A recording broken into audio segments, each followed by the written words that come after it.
നമ്മൾ ഇന്ന് ഇന്റർനെറ്റിൽ നിന്ന് എടുത്തിട്ടുള്ള ആളുകളുടെ ഹൊറർ ക്രേസി ക്രീപ്പി എക്സ്പീരിയൻസസ് ആണ് ഇവിടെ വായിക്കാൻ പോകുന്നത്. അച്ഛൻ ഒരു 10 വയസ്സുള്ളപ്പോഴാണ് ഇത് നടന്നത്. അന്ന് അച്ഛൻ വീട്ടിൽ ഒറ്റയ്ക്കായിരുന്നു. ലിവിംഗ് റൂമിൽ ഇരുന്ന് ടി വി കാണായിരുന്നു. പെട്ടെന്ന് ടി വി ഓഫായി. അതുകൊണ്ട് അച്ഛൻ എഴുന്നേറ്റ് പോയി ടി വി വീണ്ടും ഓൺ ചെയ്തു. അതൊരു പഴയ ചീത്ത ടി വി ആയതുകൊണ്ട് അതിൽ വലിയ അത്ഭുതമൊന്നും ഉണ്ടായില്ല. അച്ഛൻ തിരിച്ച് സോഫയിൽ വന്നപ്പോൾ ടി വി വീണ്ടും ഓഫായി. അച്ഛൻ വീണ്ടും എഴുന്നേറ്റ് പോയി ടി വി ഓൺ ചെയ്തു. പക്ഷെ അത് വീണ്ടും ഓഫായി. റിമോട്ട് എവിടെയെങ്കിലും വെച്ചിട്ടുണ്ടോ എന്ന് നോക്കാൻ തുടങ്ങുന്നതിന് മുമ്പ് അച്ഛൻ അത് കുറേ തവണ ആവർത്തിച്ചു. റിമോട്ട് തിരയുന്നതിനിടയിൽ അച്ഛൻ ഒരു സോഫയുടെ പിന്നിക്ക് നോക്കി. അപ്പോൾ അവിടെ ഒരു കോണില് ഒരാൾ ഒളിച്ചിരിക്കുന്നത് അച്ഛൻ കണ്ടു. ആ ആളുടെ കയ്യിൽ ടി വി റിമോട്ടായിരുന്നു.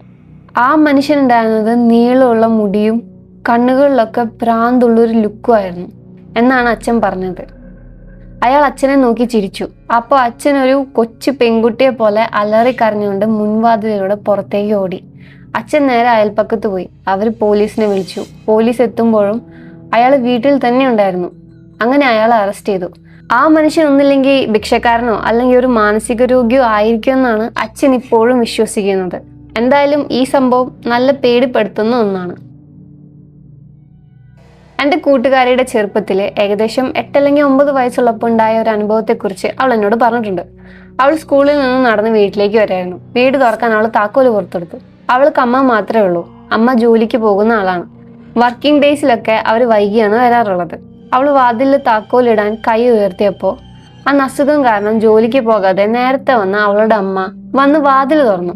മോളെ നോക്കി സ്വീകരിക്കുന്നതിന് പകരം അമ്മ നേരെ എൻ്റെ കൂട്ടുകാരിയുടെ ബാക്കിലേക്ക് നോക്കിക്കൊണ്ട് ചോദിച്ചു, നീ ആരാ എന്ന്. എൻ്റെ കൂട്ടുകാരി തിരിഞ്ഞു നോക്കിയപ്പോൾ അവൾ വന്ന വഴിയിലൂടെ ഒരു മനുഷ്യൻ വേഗത്തിൽ തിരിഞ്ഞോടി പോകുന്നത് കണ്ടു. അന്ന് അമ്മയ്ക്ക് അസുഖം വന്ന് വീട്ടിലിരുന്നത് കൊണ്ട് മാത്രമാണ് അവളുടെ മകൾക്ക് വരാനിരുന്ന വലിയൊരു അപകടത്തിൽ നിന്ന് രക്ഷപ്പെടാൻ കഴിഞ്ഞത്. അടുത്തത്, ഈ കഥ തുടങ്ങുന്നതിന് മുമ്പ് ഒരു കാര്യം പറയാം. ജോണിന്റെ അമ്മയ്ക്ക് വെള്ളം അടിക്കുന്ന ശീലമുണ്ട്. അതിനടിമയാണ്. അവൻ്റെ അമ്മയോടൊപ്പം ജീവിക്കുന്നു എന്നല്ലാതെ അവൻ്റെ അച്ഛന് വേറെ കുഴപ്പങ്ങളൊന്നും ഉണ്ടായിരുന്നില്ല. അങ്ങനെ ഒരു രാത്രി ജോണും അച്ഛനും ഉറങ്ങിക്കൊണ്ടിരുന്നപ്പോൾ അമ്മയുടെ മുറിയിൽ നിന്ന് വലിയ ശബ്ദത്തിൽ ഇടിക്കുന്നതും മാന്തുന്നതായ ചില ശബ്ദങ്ങൾ കേട്ടു. ജോണിന്റെ അച്ഛൻ പെട്ടെന്ന് കട്ടിൽ നിന്ന് ചാടി എഴുന്നേറ്റ് ഹാളിൽ കൂടെ ഓടിച്ചെന്ന് ആ വാതിൽ ശക്തിയായി ഇടിക്കാൻ തുടങ്ങി. അമ്മ വാതിൽ തുറന്നു.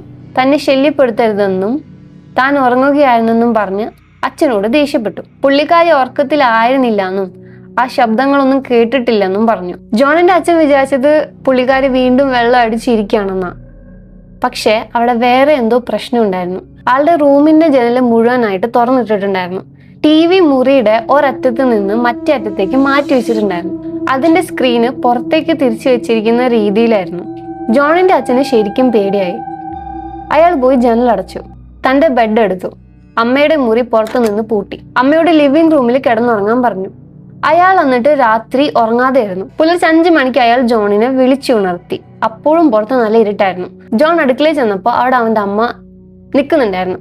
തൊട്ടു പിന്നാലെ അവന്റെ അച്ഛനും വലിയ കണ്ണുകളോടെ അവിടെ കടന്നു വന്നു. അയാൾ ജോണിനെയും അമ്മയെയും ചൂണ്ടിക്കാണിക്കുകയും ശബ്ദം ഉണ്ടാക്കരുതെന്ന് ആംഗ്യം കാണിക്കുകയും ചെയ്തു. അവർ രണ്ടുപേരും മിണ്ടാതെയിരുന്നു. ആരോ മേൽക്കൂരയിലൂടെ ഒരറ്റത്ത് നിന്നും മറ്റേ അറ്റത്തേക്ക് നടന്നു നീങ്ങുന്ന ശബ്ദം അവരെ കേട്ടു. ജോണിന്റെ അച്ഛന്റെ കയ്യിൽ ഒരു ബാറ്റ് ഉണ്ടായിരുന്നു. അവരെല്ലാവരും കൂടി ആ മുറിയിൽ ഒച്ച ഉണ്ടാക്കാതെ നിശബ്ദരായി ഇരുന്നു. കുറച്ച് മിനിറ്റുകൾക്ക് ശേഷം ആ ശബ്ദം നിന്നു. ജോണിന്റെ മുത്തശ്ശിയെ ഫോൺ ചെയ്തു. കുറച്ച് ദിവസത്തേക്ക് ഞങ്ങൾ എല്ലാവരും അവിടെ വന്ന് നിൽക്കാൻ പറ്റുമോ എന്ന് ചോദിച്ചു. അവരതിന് സമ്മതിച്ചു. ജോൺ ഭക്ഷണം കഴിച്ച് ലിവിംഗ് റൂമിലെ സോഫയിൽ ചെന്നിരുന്നു. ആ മുറിയിൽ ടി വി ഉണ്ടായിരുന്നില്ല. അതുകൊണ്ട് അവൻ മിണ്ടാതെ ഇരിക്കുകയായിരുന്നു. അവൻ ഹാളിലൂടെ ഒഴിഞ്ഞു കിടക്കുന്ന ഒരു മുറിയുടെ വാതിലിലേക്ക് നോക്കി. ആ വാതിൽ തുറന്നു കിടക്കുകയായിരുന്നു. ആ വാതിലിന്റെ അടുത്തുകൂടെ ഒരു വിരൽ ചുറ്റി പിടിച്ചിരിക്കുന്നത് അവൻ കണ്ടു. ജോൺ പേടിച്ചേറണ്ട് അലറി കരഞ്ഞുകൊണ്ട് അവിടേക്ക് ചൂണ്ടിക്കാണിച്ചു. അച്ഛൻ അവനെ പിടിച്ച് പെട്ടെന്ന് പുറത്തേക്ക് ഓടി. ജോണിന്റെ അമ്മയും പിന്നാലെ ഓടി വന്നു. അവർ പുറത്തേക്ക് ഓടി വണ്ടി വരുന്നത് വരെ കാത്തു നിന്നു. ആ വിരൽ കാണാൻ എത്രത്തോളം വിചിത്രമായിരുന്നു എന്ന് ജോൺ എന്നോട് വിവരിച്ചു. അത് വാതിലിന്റെ ഫ്രെയിമിന്റെ ചുറ്റും വ്യക്തമായി ചുറ്റി പിടിച്ചിട്ടുണ്ടായിരുന്നു. ആ വാതിലാണെങ്കിൽ പുറത്തുനിന്ന് കുറ്റിയിട്ട് ഇരിക്കുമായിരുന്നു. അതിനുശേഷം അവര് ആ വീട്ടിലേക്ക് അധികം തിരിച്ചു പോയിട്ടില്ല. അവിടെയുള്ള എല്ലാ സാധനങ്ങളും എടുത്ത് മാറ്റിയ ശേഷം അവരൊരിക്കലും അവിടേക്ക് തിരിച്ചു പോയില്ല. ആരുടെയും ഒന്നും നഷ്ടപ്പെട്ടില്ല. പക്ഷെ ആ അമ്മയുടെ മുറിയുടെ ജനല് മാത്രം തുറന്നു കിടക്കുമായിരുന്നു. അടുത്തത്, എനിക്ക് 13 വയസ്സുള്ളപ്പോഴാണ് ഇത് നടന്നത്. ഇമാജിൻ ചെയ്യാൻ പറ്റുന്നതിൽ വെച്ച് ഏറ്റവും ലോൺലി ആയ ബെഡ്റൂം ആയിരുന്നു എൻ്റെ. അത്രയും ഒറ്റപ്പെട്ട മുറിയും ഒപ്പം എൻ്റെ അതിരുവിട്ട ഭാവനയും കൂടി ചേർന്നപ്പോൾ രാത്രികളിൽ ഉറങ്ങാൻ പറ്റാതെ ഞാൻ പലപ്പോഴും പേടിയോടെ ഭ്രാന്തമായ ചിന്തകളോടെയും ഉണർന്നിരിക്കാറുണ്ടായിരുന്നു. എൻ്റെ ബെഡ്റൂം വീടിന്റെ മറ്റൊരു നിലയിലായിരുന്നു. എൻ്റെ മുറിയിൽ എന്താണ് നടക്കുന്നതെന്ന് കേൾക്കാൻ അവർക്ക് യാതൊരു വഴിയും ഉണ്ടായിരുന്നില്ല. അങ്ങനെയിരിക്കെ മഴയൊന്നും ഇല്ലാത്ത, എന്നാൽ ചെറുതായി മഴ ചാറുന്ന സാധാരണ ഒരു രാത്രിയായിരുന്നു അത്. ഞാൻ ഉറക്കമുണർന്ന് ക്ലോക്കിലേക്ക് നോക്കിയപ്പോൾ രാത്രി 2 മണി ആയിരിക്കുന്നത് കണ്ടു. എനിക്ക് പെട്ടെന്ന് തന്നെ വല്ലാത്തൊരു അസ്വസ്ഥത തോന്നി. എന്തുകൊണ്ടാണെന്ന് എനിക്ക് മനസ്സിലായില്ല. അപ്പോൾ കട്ടിലിന്റെ തലഭാഗത്തിന്റെ അരികിൽ വട്ടത്തിലുള്ള എന്തോ ഒന്നിന്റെ ഒരു നിഴൽ ഞാൻ കണ്ടു. എൻ്റെ ഹൃദയം വേഗത്തിൽ അടിക്കാൻ തുടങ്ങി. എന്നാൽ പെട്ടെന്നാണ് അതെന്റെ തൊപ്പിയാണെന്ന് എനിക്ക് മനസ്സിലായത്. കട്ടിലിന്റെ അറ്റത്തുള്ള ആ കാലില് ഞാൻ ചിലപ്പോൾ എൻ്റെ തൊപ്പി തൂക്കിയിടാറുണ്ടായിരുന്നു. അങ്ങനെ ഞാൻ എന്നെ തന്നെ സമാധാനിപ്പിച്ച് വീണ്ടും ഇറങ്ങി. ഏകദേശം 1/2 മണിക്കൂറിന് ശേഷം ഞാൻ വീണ്ടും എണീറ്റു. കട്ടിലിന്റെ അറ്റത്ത് ആ നിഴൽ കണ്ട് ഞാൻ വീണ്ടും പേടിച്ചുപോയി. എന്നാൽ എൻ്റെ തലച്ചോറ് പൂർണ്ണമായി ഉണർന്നപ്പോൾ അതെന്റെ തൊപ്പി തന്നെയാണെന്ന് ഞാൻ വീണ്ടും ഓർത്തു. അന്ന് രാത്രി 1/2 മണിക്കൂർ കൂടി കഴിഞ്ഞപ്പോൾ ഈ സംഭവം ഒരിക്കൽ കൂടി ആവർത്തിച്ചു. ആ നിഴൽ കണ്ട് ഞാൻ വീണ്ടും ഞെട്ടിപ്പോയി. എനിക്ക് ദേഷ്യം വന്നുകൊണ്ട് എൻ്റെ വാട്ടർ ബോട്ടിൽ തപ്പാൻ ഞാൻ കൈ കട്ടിലിൻ്റെ വശത്തേക്ക് നീട്ടി. എന്നാൽ ബോട്ടലിന് പകരം ഞാൻ വേറെ എന്തോ തൊട്ടു, എൻ്റെ തൊപ്പി. ആ നിമിഷം എൻ്റെ നെഞ്ചെടുപ്പ് നിലച്ചു പോയതുപോലെ എനിക്ക് തോന്നി. ബെഡിൻ്റെ അടുത്തുള്ള ലൈറ്റ് ഇടാൻ ശ്രമിച്ചുകൊണ്ട് ഞാൻ കട്ടിലിൽ നിന്ന് താഴെ വീഴാൻ പോയി. വെളിച്ചം വന്നപ്പോൾ ഞാൻ കണ്ടത് കട്ടിലിൻ്റെ അരികിലൂടെ തല നീട്ടി എന്നെ നോക്കിക്കൊണ്ടിരിക്കുന്ന ഒരു മനുഷ്യൻ്റെ മുഖമാണ്. ഒരു ആൺകുട്ടിക്ക് പുറപ്പെടുവിക്കാൻ കഴിയുന്നതിൽ വെച്ച് ഏറ്റവും ഉയർന്ന ശബ്ദത്തിൽ ഞാൻ അലറിക്കരഞ്ഞു. ആ മനുഷ്യന്റെ തൊട്ടടുത്ത് കൂടി ഞാൻ ഓടി താഴത്തെ നിലയിലേക്ക് കുതറി ഓടി. എന്നെ പേടിപ്പിക്കാൻ ആ മനുഷ്യൻ ശ്രമിക്കുന്നത് എനിക്ക് അനുഭവപ്പെട്ടു. എങ്കിലും വാതിൽ തുറന്ന് പാരന്റ്സിന്റെ മുറിയിലേക്ക് ഓടി ചെന്ന് ഞാൻ അച്ഛനെ വിളിച്ചെണീപ്പിച്ചു. അച്ഛൻ പെട്ടെന്ന് എൻ്റെ മുറിയിലേക്ക് ഓടി ചെന്നു. പക്ഷെ അപ്പോഴേക്കും ലേറ്റ് ആയിരുന്നു. ഞങ്ങൾ എൻ്റെ മുറിയിൽ എത്തിയപ്പോൾ അവിടെ അയാൾ ഉണ്ടായിരുന്നില്ല. അടുത്തത്, ഞാൻ കുട്ടിയായിരുന്നപ്പോൾ ഞങ്ങളുടെ ബ്ലോക്കിൽ ഒരുപാട് കൂട്ടുകാരുണ്ടായിരുന്നു. വൈകുന്നേരവും രാത്രിയൊക്കെ സമയത്ത് ഞങ്ങൾ ഒളിച്ചുകളി കളിക്കാറുണ്ടായിരുന്നു. ഞങ്ങൾ എല്ലാവരും അയൽവാസികളായതുകൊണ്ട് വീടിന്റെ മുന്നിലും പിന്നിലും വീടുകൾക്ക് പിന്നിലുള്ള കാട് പ്രദേശം പോലും കളിക്കാനായിട്ട് ഞങ്ങൾ യൂസ് ചെയ്യുമായിരുന്നു. എന്നാലും കാടിനുള്ളിലേക്ക് ഒരു കുറച്ച് നീളത്തിൽ കൂടുതൽ അകത്തേക്ക് പോകാൻ പാടില്ല എന്നൊരു നിയമം ഞങ്ങൾക്കുണ്ടായിരുന്നു. ഞാൻ എപ്പോഴും ഒരേ ഒളിത്താവളാണ് ഉപയോഗിക്കാറുണ്ടായിരുന്നത്. ആരും എന്നെ അവിടെ കണ്ടുപിടിച്ചിട്ടുമില്ല. വർഷങ്ങൾക്ക് മുമ്പ് കാട്ടിലേക്ക് വലിച്ചെറിഞ്ഞൊരു പഴയ തുരുമ്പെടുത്ത ബാരലിന് പിന്നിലാണ് ഞാൻ എപ്പോഴും ഒളിക്കാറുള്ളത്. അങ്ങനെ പ്രത്യേക രാത്രിയിൽ ഞങ്ങൾ 6 പേര് മാത്രമാണ് കളിക്കുന്നുണ്ടായിരുന്നത്. എൻ്റെ കൂട്ടുകാരായ ജോയും രാജും എൻ്റെ ടീമിലുണ്ടായിരുന്നു. ഞങ്ങൾ ആദ്യം ഒളിക്കേണ്ടവരായതുകൊണ്ട് പെട്ടെന്ന് തന്നെ ചിതറി ഓടി. ഞാൻ എൻ്റെ പതിവ് ഒളിത്താവളത്തേക്ക് ഓടി. എൻ്റെ വീടിന് പിന്നിലെ കാട്ടിലേക്ക്, ആ ബാരലിന്റെ അടുത്തേക്ക്. സാധാരണ എതിർ ടീമിലെ അംഗങ്ങൾ ടോർച്ച് വെളിച്ചം കാടിനുള്ളിലെ മുറ്റത്തൊക്കെ അടിക്കുന്നത് കാണാറുള്ളതാണ്. എന്നാൽ ഇത്തവണ അവിടുത്തെ അന്തരീക്ഷം അബ്നോർമലി നിശബ്ദമായിരുന്നു. പെട്ടെന്ന് അടുത്തുനിന്ന് ആരോ നടക്കുന്ന കാലടി ശബ്ദം ഞാൻ കേട്ടു.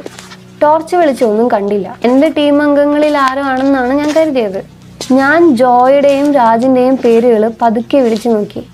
പക്ഷെ ആ വന്നയാള് പെട്ടെന്ന് എൻ്റെ നേരെ ഫുൾ വേഗത്തിൽ ഓടി അടുക്കാൻ തുടങ്ങി. ഞാൻ പെട്ടെന്ന് തന്നെ ചാടി എഴുന്നേറ്റ് കാട്ടിൽ നിന്ന് പുറത്തേക്ക് ഓടി. എൻ്റെ പിന്നിൽ നിന്ന് ആരാണ് വരുന്നത് എന്ന് ഞാൻ നോക്കി. എന്നാൽ കാട്ടിൽ നിന്ന് ആരും പുറത്തേക്ക് വന്നില്ല. മുൻവശത്ത് നിന്ന് ജോയ് രാജു ഉൾപ്പെടെ എല്ലാ കൂട്ടുകാരും എൻ്റെ പേര് വിളിക്കുന്നത് ഞാൻ കേട്ടു. അപ്പൊ എന്തോ പ്രശ്നമുണ്ടെന്ന് കരുതി ഞാൻ ഫ്രണ്ടിലേക്ക് ചെന്നു. അവിടെ എൻ്റെ പാരൻസിനോട് സംസാരിച്ചുകൊണ്ട് ജോയുടെ പാരൻസും ചുറ്റും എൻ്റെ എല്ലാ കൂട്ടുകാരും നിൽക്കുന്നത് ഞാൻ കണ്ടു.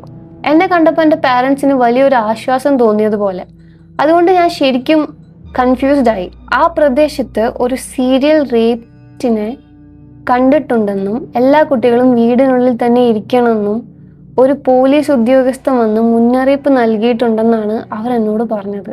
കാട്ടിനുള്ളിൽ എനിക്കുണ്ടായ കാര്യത്തിനെ കുറിച്ച് ഞാൻ അവരോട് എക്സ്പ്ലെയിൻ ചെയ്തു. അതോടെ എൻ്റെ പാരൻസ് വല്ലാണ്ട് പേടിച്ചുപോയി. ഞാൻ പറയുന്നത് നുണയല്ലെന്ന് അവർ 100% ഉറപ്പുവരുത്തി. അവർ പെട്ടെന്ന് തന്നെ പോലീസിനെ വിളിച്ചു. ആ മനുഷ്യനെ പിന്നീട് എപ്പോഴെങ്കിലും പിടികൂടിയോ എന്ന് എനിക്കറിയില്ല. പക്ഷെ പിടികൂടിയിട്ടുണ്ടാകുമെന്ന് ഞാൻ ആത്മാർത്ഥമായിട്ട് ആഗ്രഹിക്കുന്നു. ആ ദിവസം അയാൾ എന്നെ പിടികൂടിയിരുന്നെങ്കിൽ എനിക്ക് എന്ത് സംഭവിക്കായിരുന്നു എന്നതിനെ കുറിച്ച് ഓർക്കാൻ പോലും ഞാൻ ആഗ്രഹിക്കുന്നില്ല. അടുത്തത്, എനിക്ക് ഏകദേശം 12 അല്ലെങ്കിൽ 13 വയസ്സുള്ളപ്പോൾ ഞാൻ അമ്മയും 2 ആനച്ഛനും 2 നായ്ക്കളും ചേർന്ന് ഒരു ബീച്ചിലേക്ക് പോയി. തീരത്തിന്റെ ഏറ്റവും അറ്റത്തുള്ള ഒരു അപ്പാർട്ട്മെന്റ് ആണ് ഞങ്ങൾ വാടകയ്ക്ക് എടുത്തത്. ഞങ്ങൾ അവിടെ എത്തി സാധനങ്ങളെല്ലാം വെച്ച ശേഷം നേരെ പുറത്ത് പോയി ഫുഡ് കഴിച്ചു. തിരിച്ചു വന്നപ്പോൾ സമയം ഏകദേശം രാത്രി 9 മണിയായിട്ടുണ്ടാവും. ഞങ്ങൾ കുറച്ചു നേരം TV കണ്ടു. അമ്മയും രണ്ടാനച്ഛനും 2 നായ്ക്കളും കൂടി സോഫ ബെഡാക്കി അതിൽ കിടന്നുറങ്ങി. എനിക്ക് കിങ് സൈസ് ബെഡുള്ള ബെഡ്റൂമാണ് തന്നത്. ഞാൻ ആ മുറിയിൽ ചെന്ന് കിടന്നു. അവിടെ ഇന്റർനെറ്റ് കണക്ഷൻ ഉണ്ടാകില്ല എന്നറിയാമായിരുന്നതുകൊണ്ട് മുമ്പ് ഇൻസ്റ്റാൾ ചെയ്തു വെച്ചിരുന്ന ഗെയിമുകൾ കുറച്ചു നേരം കളിച്ചുകൊണ്ടിരുന്നു. കുറച്ചധികം വൈകിയാണ് ഞാൻ ഗെയിം കളി നിർത്തി ഉറങ്ങാൻ കിടന്നത്. കട്ടിലിൽ കിടന്ന് ഒരു 5 മിനിറ്റ് കഴിഞ്ഞിട്ടുണ്ടാവും. മുറിയില് ഫുൾ നിശബ്ദത വന്നു.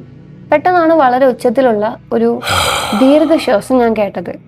ലിവിംഗ് റൂമിന്റെ വാതിൽ അടച്ചു കിടക്കുകയായിരുന്നു. അതുകൊണ്ട് അതെന്റെ പാരൻസോ നായ്ക്കളോ അല്ലെന്ന് എനിക്ക് ഉറപ്പായിരുന്നു. ആ മുറിയിൽ നിന്ന് ഞാൻ നേരെ ഓടി പുറത്തിറങ്ങി. മാസ്റ്റർ ബെഡ്റൂമിന്റെ ഓപ്പോസിറ്റുള്ള മുറിയിൽ ചെന്ന് ഞാൻ കിടന്നുറങ്ങി. എനിക്ക് വല്ലാത്ത പേടി തോന്നിയതുകൊണ്ട് എൻ്റെ നെഞ്ചെടുപ്പ് ഭയങ്കര കൂടുതലായിരുന്നു. ആ രാത്രി എനിക്ക് ഉറങ്ങാൻ കഴിഞ്ഞില്ല എന്ന് പ്രത്യേകിച്ച് പറയണ്ടല്ലോ. അടുത്ത ദിവസം രാവിലെ ഞാൻ ഇതിനെക്കുറിച്ച് പാരൻസിനോട് പറഞ്ഞു. പക്ഷേ അതെന്റെ തോന്നലായിരിക്കും എന്നാണ് അവർ പറഞ്ഞത്. എങ്കിലും അത് വെറും ഒരു തോന്നലല്ല എന്ന് എനിക്ക് ഉറപ്പുണ്ടായിരുന്നു. ഈ സംഭവം ഇപ്പോഴും എനിക്കൊരു പേടി സ്വപ്നമായിട്ട് വരാറുണ്ട്. അടുത്തത്, ഞാനും എൻ്റെ കൂട്ടുകാരെയും കൂടി ടൗണിൽ നിന്ന് കുറച്ച് ദൂരെയുള്ള പാർട്ടിക്ക് പോകാൻ തീരുമാനിച്ചു. അതുകൊണ്ട് പാർട്ടിയുടെ സ്ഥലത്ത് നിന്ന് ഏകദേശം 1 മണിക്കൂർ മാറി എൻ്റെ കൂട്ടുകാരിയുടെ ഒരു പഴയ വീടുണ്ടായിരുന്നു. അവിടെ ഞങ്ങൾ നിൽക്കാൻ തീരുമാനിച്ചു. ഉച്ചയായപ്പോൾ ഞങ്ങൾ അവിടെ എത്തി. ആ പ്രദേശം മുഴുവൻ ആളൊഴിഞ്ഞ് കിടക്കുമായിരുന്നു. സ്ട്രീറ്റിൽ വേറെ വണ്ടികളൊന്നും ഉണ്ടായില്ല. പാർട്ടിക്ക് പോകാൻ ഇറങ്ങിയ സമയത്ത് ഗേറ്റ് കംപ്ലീറ്റ്ലി അടച്ചു പൂട്ടണോ എന്ന് ഞാൻ കുറച്ചു നേരം ആലോചിച്ചു വന്നു. ഞങ്ങൾ എത്തിയപ്പോൾ ഗേറ്റ് തുറക്കാൻ എനിക്ക് കുറച്ച് ബുദ്ധിമുട്ട് ഉണ്ടായിരുന്നു. രാത്രി വൈകിയാണ് ഞങ്ങൾ തിരിച്ചെത്തുന്നതെങ്കിൽ പുറത്ത് കുടുങ്ങിപ്പോയാലോ എന്ന് ഞാൻ ആലോചിച്ചു. എങ്കിലും സേഫ്റ്റിക്ക് വേണ്ടി ഞാൻ ഗേറ്റ് അടച്ചു പൂട്ടാൻ തന്നെ തീരുമാനിച്ചു. പാർട്ടി നന്നായി പോയി. രാത്രി 12:30 ഞങ്ങൾ വീണ്ടും വീട്ടിൽ തിരിച്ചെത്തി. പക്ഷെ ഗേറ്റ് തുറന്നു കിടക്കുകയായിരുന്നു. ഞാൻ അത് കൃത്യമായി പൂട്ടിയതാണെന്ന് എനിക്കറിയായിരുന്നു. മാത്രമല്ല കാറ്റടിച്ചുകൊണ്ട് മാത്രം അത് തുറക്കാനും പറ്റില്ലെന്ന് എനിക്കറിയാം. അതുകൊണ്ട് ഞാൻ പെട്ടെന്ന് തന്നെ വല്ലാത്തൊരു അവസ്ഥയിലായി. എങ്കിലും ഒരു വലിയ പ്രശ്നമാക്കാൻ ഞാൻ ആഗ്രഹിച്ചില്ല. അതുകൊണ്ട് ഗേറ്റ് ഞാൻ പൂട്ടിയിരുന്നോ എന്ന് കൂട്ടുകാർ ചോദിച്ചപ്പോൾ ഞാൻ വ്യക്തമായി മറുപടി ഒന്നും പറഞ്ഞില്ല. ഞങ്ങൾ അകത്തേക്ക് കയറി എന്തെങ്കിലും ലൈറ്റായിട്ട് ഉണ്ടാക്കാൻ തീരുമാനിച്ചു. ഞാൻ വീടിനുള്ളിലൂടെ വെറുതെ നടക്കുമ്പോൾ പെട്ടെന്ന് എൻ്റെ കൂട്ടുകാർ അടുക്കളയിൽ നിന്ന് ഹാളിലേക്ക് ഓടി വന്ന് എൻ്റെ നിലത്തേക്ക് തട്ടിയിട്ടു.